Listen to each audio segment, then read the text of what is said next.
Words and behaviors building your children up, or without even realizing it, breaking them down.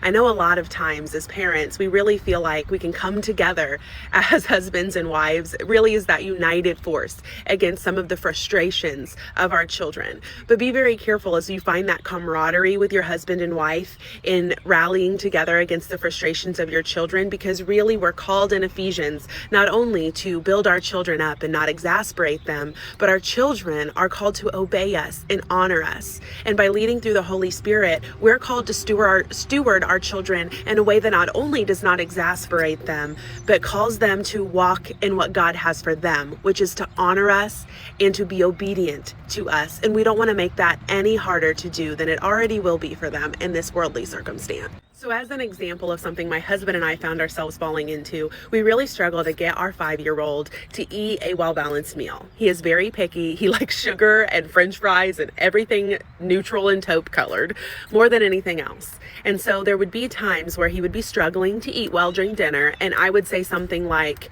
"You're not going to get dessert if you don't eat," or "You're not going to get XYZ if you don't eat this food. You haven't eaten well all day." And then in an effort to come alongside me and really just support me, my husband would say, "That's absolutely right. You didn't eat your breakfast. You didn't eat your dinner. You never eat anything well. We're over it."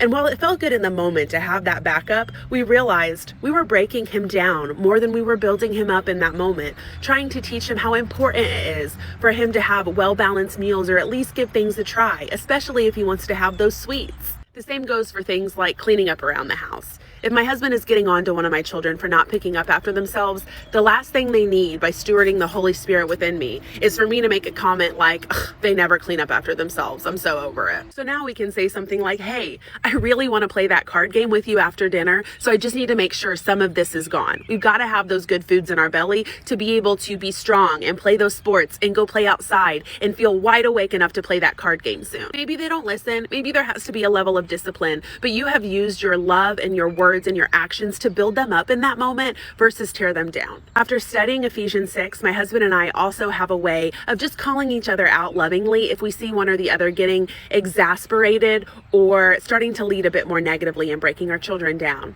All we do is look at each other and say, "Build them up." And that's how casual it is for us to redirect each other to make sure that we are not only building our children up, but making it easy for them to honor us.